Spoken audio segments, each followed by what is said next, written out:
Bienvenidos. Hoy vamos a aprender sobre las micotoxinas en alimentos.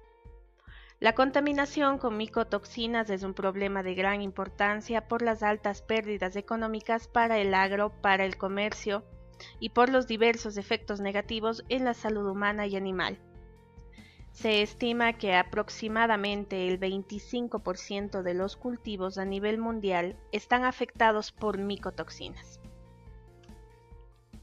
Los objetivos de este curso son: conocer el impacto negativo de las micotoxinas sobre la salud pública y la seguridad alimentaria, indicar los métodos de prevención y reducción de la contaminación de los alimentos por micotoxinas. Comencemos. ¿Qué son las micotoxinas?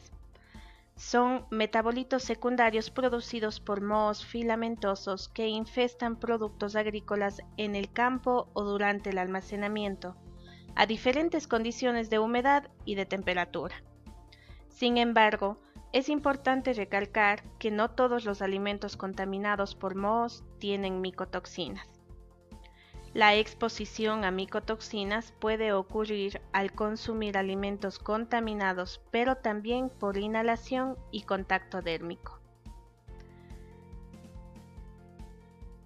Esta exposición a través de los alimentos puede ser directa cuando se consumen alimentos de origen vegetal contaminados, como maíz, trigo, frutos secos, uvas, café, cacao, o indirecta cuando se consumen alimentos de origen animal, como carne, huevos, leche, ya que los animales pudieron haber consumido alimentos o piensos contaminados. Las micotoxinas de importancia mundial son aquellas que presentan efectos notables sobre la salud de las personas y la productividad de los animales. Estas son: aflatoxinas, producidas por especies Aspergillus. Ocratoxinas, producidas por hongos Penicillium y Aspergillus. Fumonicinas, producidas por Fusarium. El desoxinivalenol y la cearalenona, producidas por Fusarium. Tanto aflatoxinas, fumonicinas, desoxinivalenol y cearalenona se producen durante el cultivo y el almacenamiento, mientras que la ocratoxina se desarrolla solamente durante el almacenamiento. Conozcamos más detalladamente estas micotoxinas. Empecemos con aflatoxinas. Son las micotoxinas más conocidas y estudiadas a nivel mundial.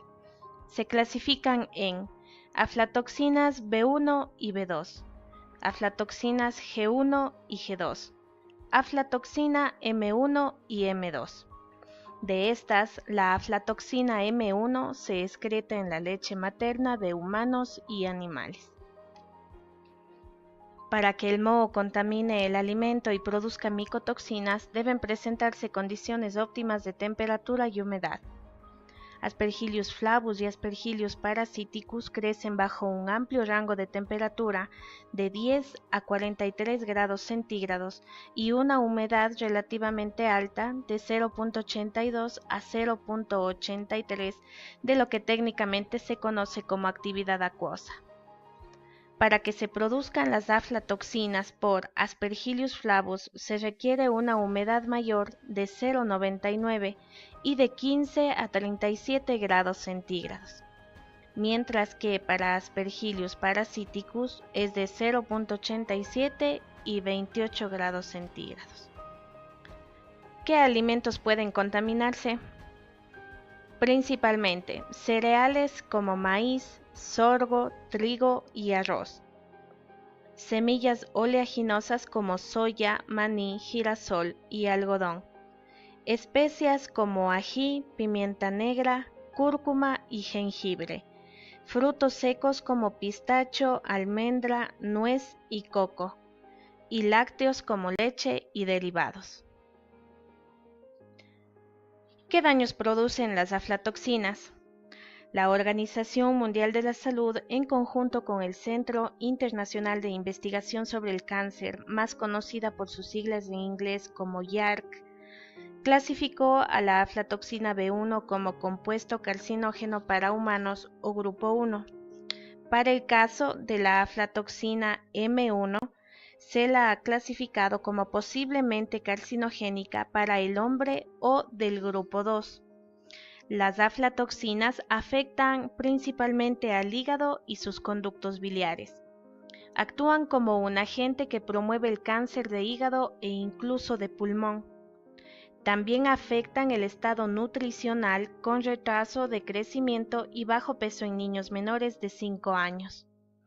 A continuación conoceremos más sobre ocratoxinas. Son micotoxinas producidas por especies de mohos, Aspergillus y Penicillium.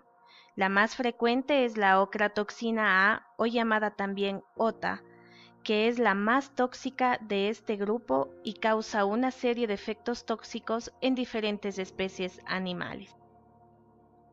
La temperatura y el agua disponible son los principales factores condicionantes para el desarrollo de los hongos y la producción de micotoxinas.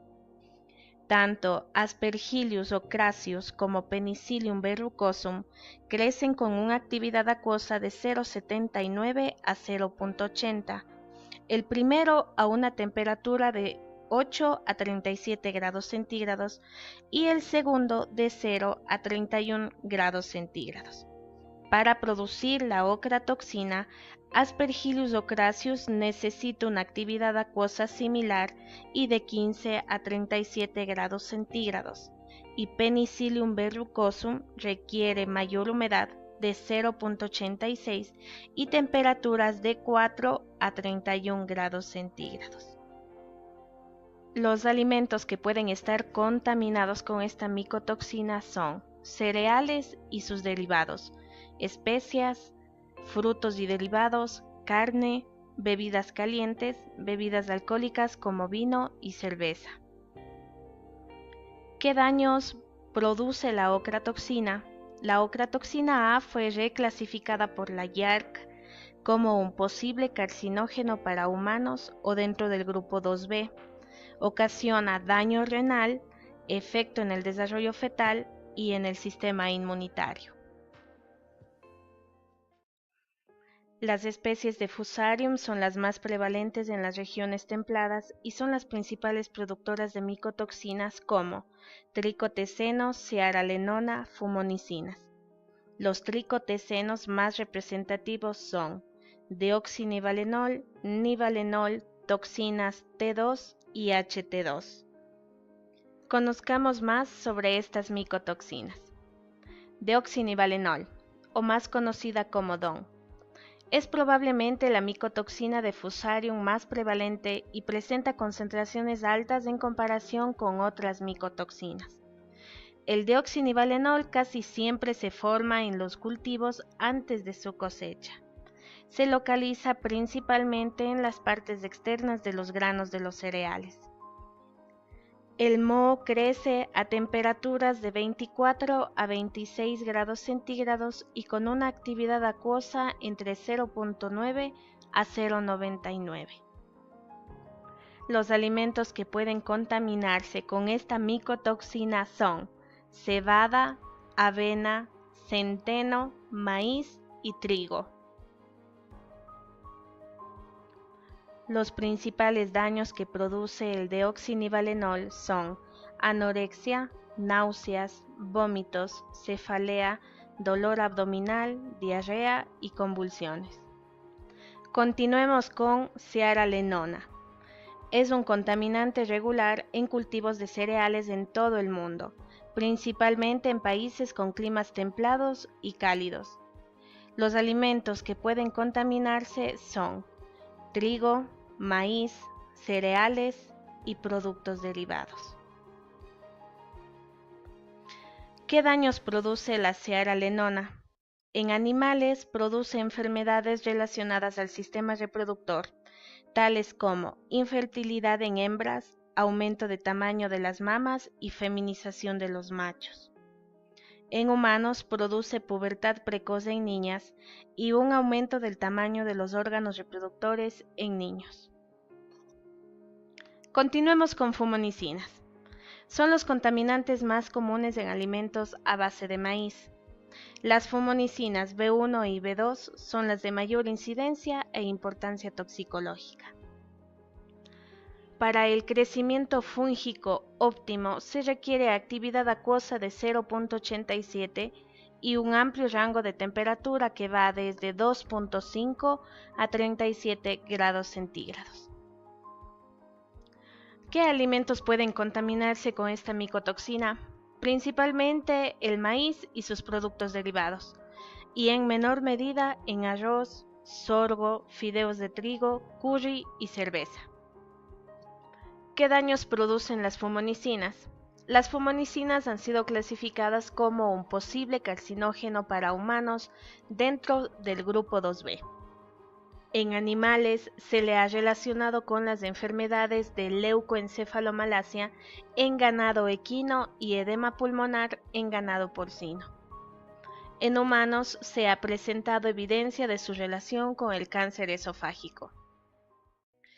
Una vez conocidas las micotoxinas de importancia mundial, es necesario indicar el sistema de estrategias de control y prevención de micotoxinas.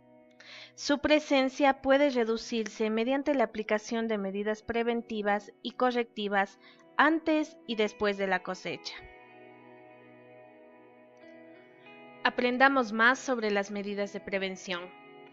La prevención de la contaminación por hongos y micotoxinas puede hacerse en distintos puntos de la cadena alimentaria: plantación, antes de la cosecha, durante la recolección, durante el almacenamiento y finalmente durante el transporte desde el lugar de almacenamiento. Comencemos con la plantación.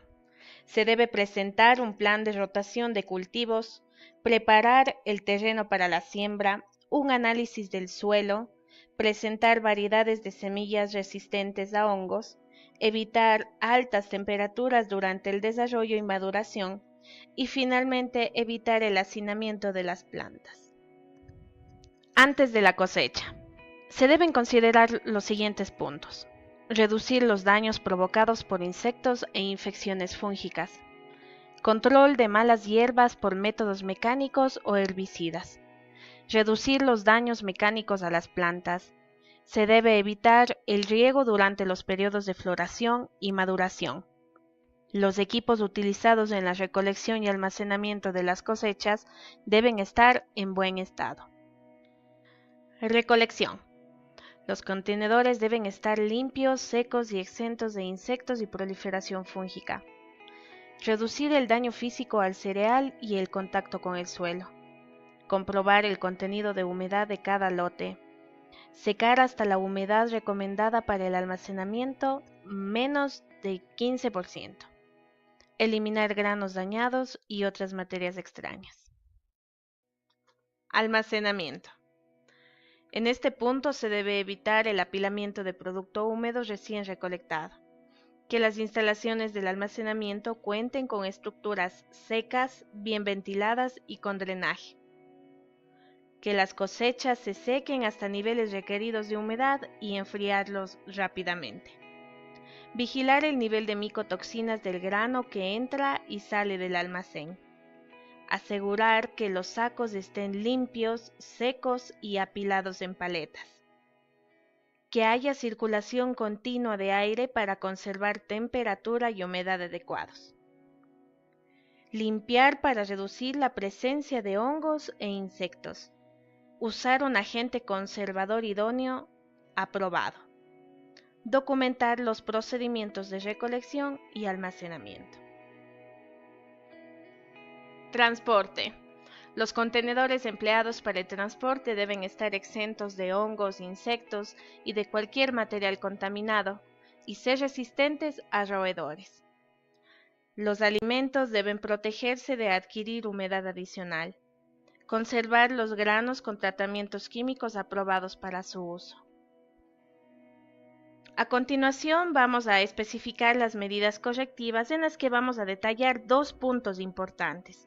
Primero, en la elaboración, en la cual se controla la inocuidad de los alimentos en la totalidad del sistema del producto desde el campo hasta la mesa. donde se aplican buenas prácticas agrícolas, buenas prácticas de fabricación, sistema de análisis de peligros y de puntos críticos de control. ¿Qué son las buenas prácticas agrícolas? Estas constituyen una herramienta que identifica los principios esenciales de higiene y del manejo del cultivo hasta la cosecha. Se aplica un control de insectos y de la infección fúngica, el uso de variedades de semillas resistentes a hongos y plagas, el uso apropiado de la tierra y finalmente almacenaje apropiado después de la cosecha. ¿Qué son las buenas prácticas de fabricación? Son una herramienta para la obtención de productos para el consumo humano que se centralizan en la higiene y forma de manipulación durante el empaquetamiento, almacenamiento, transporte y su industrialización. Incluye el control de humedad, actividad de agua, temperatura, ventilación, medidas de desinsectación y desratización. El sistema de análisis de peligros y de puntos críticos de control, conocidas como HACCP, es un sistema de gestión de la inocuidad de los alimentos que se usa para identificar y controlar los peligros en el sistema de producción y elaboración, y define medios para controlarlos. Los objetivos de las HACCP son adoptar medidas precisas y evitar que se desencadenen los riesgos de peligro, analizar causas y reducir riesgos. A continuación puedes encontrar un ejemplo detallado de un programa HACCP donde se identifica en cada paso los riesgos y sus acciones correctivas. Y como segundo punto de las medidas correctivas tenemos la descontaminación o remoción de micotoxinas. Las micotoxinas pueden removerse, inactivarse por la destoxificación de los alimentos y piensos contaminados mediante métodos físicos, químicos, biológicos. Es importante que sepamos sobre el desarrollo de cada uno de estos métodos. Tratamientos físicos. Pueden ser métodos tradicionales, como la selección de granos, tamizado de limpieza para eliminar materiales finos, flotación y segregación por densidad mediante el uso de las soluciones como cloruro de sodio, sacarosa, entre otros, lavado de los granos, descascarado, granos molidos, tratamiento térmico para reducir fumonicinas y cearalenona. Y también pueden ser métodos no térmicos como irradiación, plasma frío como agente antimicrobiano y captura de micotoxinas con carbón activado y bentonita. En cuanto a tratamientos químicos, podemos mencionar tratamiento ácido con el uso de conservantes como ácido clorhídrico, ácido acético, ácido láctico, que inhiben el crecimiento de mohos. Tratamiento alcalino con hidróxido de sodio y otros reactivos alcalinos. El uso de amoníaco, uso de agentes oxidantes como el ozono que degrada micotoxinas. Tratamiento con agentes reductores como el bisulfito sódico. Y finalmente tenemos el tratamiento biológico. Este se basa en la capacidad de microorganismos como bacterias, levaduras, mohos, actinomicetos y algas para eliminar o degradar micotoxinas. Los métodos se basan en la modificación de micotoxinas a sustancias menos tóxicas. Los microorganismos capaces de eliminar las micotoxinas son las especies de Bacillus, Brevibacterium, Aspergillus, Rhizopus, entre otros. También existen ciertas especias, hierbas y otros ingredientes utilizados en la producción de alimentos y la cocina casera que detoxifican las micotoxinas. Alimentos antioxidantes como la cúrcuma, el ajo, las fresas, frambuesas y uvas que actúan como agentes anticancerígenos. Los aceites esenciales de algunas plantas pueden usarse para reducir la contaminación por ocratoxina A. En temperaturas mayores a 100 grados centígrados pueden reducir la contaminación por micotoxinas. Y como la parte final de este aprendizaje es importante conocer los niveles máximos de micotoxinas. Ingesta tolerable de micotoxinas. La Organización Mundial de la Salud, en colaboración con la FAO, es la encargada de evaluar los riesgos para los seres humanos de la contaminación de los alimentos por micotoxinas y de recomendar una protección adecuada. El Comité Mixto FAO-Organización Mundial de la Salud de Expertos en Aditivos Alimentarios, conocido como GECFA, evalúan la inocuidad de los alimentos estableciendo un nivel de ingesta máxima tolerable, conocida como exposición, y otro para indicar el nivel de preocupación, conocida como el margen de exposición. Estas ingestas diarias tolerables son utilizadas por los gobiernos y los gestores internacionales de riesgos, como la Comisión del Codex Alimentarius, para establecer los niveles máximos de micotoxinas en los alimentos, que son muy bajos debido a su gran toxicidad. En la siguiente tabla se detallan los límites máximos permitidos para las micotoxinas en los alimentos de mayor consumo y exposición.